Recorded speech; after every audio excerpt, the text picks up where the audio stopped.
Thank you for having me. My name is Nathaniel Pawlowski from Canada. I'm going to speak about the consequences of abuse of power under the guise of health, set out by the WHO framework that local governments take upon themselves to implement.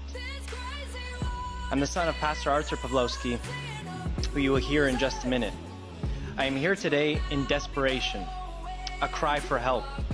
I would like to stand here and tell you all the things about freedom and democracy that I like, but I no longer know those things.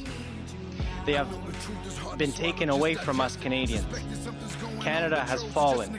We no longer have freedom of religion, freedom of speech, or the right to protest, or assemble, or associate, or express ourselves, or have free media, or disagree with the government.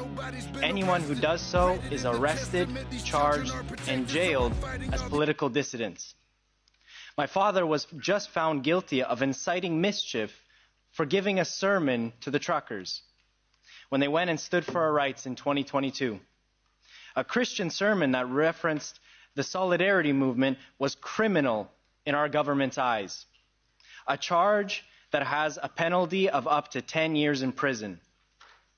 This case sets a precedent to all Canadians and the world if you allow this to happen, that anybody, including politicians and media, do not have the freedom to say or express what they have on their hearts for fear that what they say is mischief and could be liable to prison. I myself have been charged for preaching and reading the Bible publicly because the government claims the Bible isn't inclusive and is hateful. This is what the Canadian government is doing to us. In my father's case, the Crown Prosecutor, and I believe in naming names, because our oppressors do not get away with this without being named and shamed. So the Crown Prosecutor, Stephen Johnston, and Judge Gordon Crink claimed that when Pastor Artur, my father, referenced the Solidarity Movement in his 19-minute sermon, it was an act of mischief against the government. The very Solidarity Movement that this Parliament reveres and has placards about all over the building. The peaceful movement that broke the Iron Curtain and repelled the communist hold on Europe. The movement the Canadian government condemns and says is unacceptable. So I ask you, the rest of the free world, to intercede on Canada's behalf and pressure the Canadian tyrants to stop persecuting law-abiding free Canadians, especially clergy. They simply did their duty and gave hope. My father told the truckers to stand for their rights, solidarity style, and to do so peacefully. His sentencing is this August 9th, 2023, and if he goes down, we are all lost as Canadians. If a pastor goes to prison, what can they do to the rest of us? For giving a sermon in Canada, they are no better than the tyrants of old.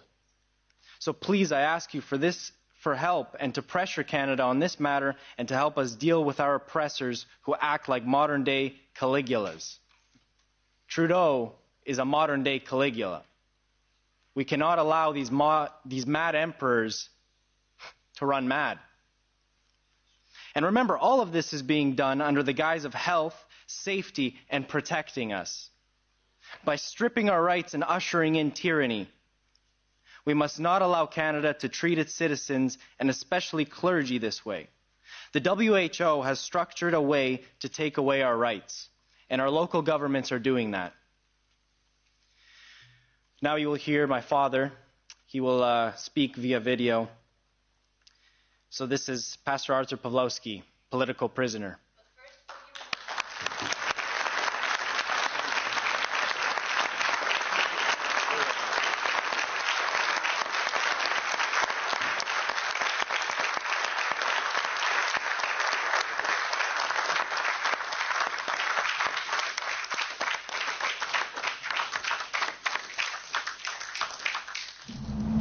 I am Artur Pawlowski, born behind the Iron Curtain in Poland, crushed by the iron fist of oppression.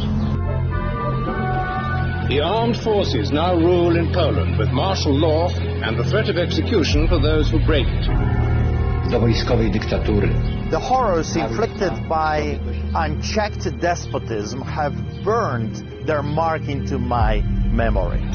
The December of 1981, when martial law turned our cities into shadows. The biting winters when the quest for bread met with empty shelves. The silenced voices of cutting forest. These memories led me to vow, never again would I bow to tyranny, never again would I let freedom's voice be muffled. This promise guided me to Canada, a beacon of liberty. You can keep it. I have a court order that says your actions are illegal. Back off. Respect my right. Freedom is more than a word. It's a measure of our humanity, courage, and determination. It's a cost borne by soldiers, journalists, and volunteers. We are providing necessity. When the shadow of tyranny found me again, denying me the right to serve the needy, disregarding its own rules, I remembered, never again. After receiving new enforcement powers for public gatherings Thursday, Calgary police have arrested Arthur and David Pawlowski. Immediately get out. Premier of Alberta right now declared that protesting is illegal. So when I opened my church in the protest against the government overreach, I spent 3 days in jail for my crime of opening the church in a free and democratic society. Like a soldier, I've tasted the bitter price of freedom, endured the cold handcuffs and harsh judgment. The soldier stands unflinching, knowing that freedom bears a cost. There is a price to pay. Like a journalist, I've dared to speak truth to power. My voice, not ink, reverberates through Calgary and beyond, fulfilling the duty of free speech. Like a volunteer, I've served my community with deeds, not mere words, knowing that true freedom lies in service to others. St. Augustine, a pillar of our Christian faith, said, hope has two beautiful daughters, anger and courage. Anger at the status quo, and courage to change it. From my house arrest, I pose this question to you, honorable members of the European Parliament. How many nights in cold cell would you endure for freedom? What lengths would you traverse to defend your people's rights? You see, I have spent 50 nights in jail standing up for our right to gather and worship. It's time to rise, to say never again, to face the lingering shadows of the 20th century, to challenge the injustice of today. It's in your best interest for people like me to survive. Because when we go down, be sure of it, you will be next.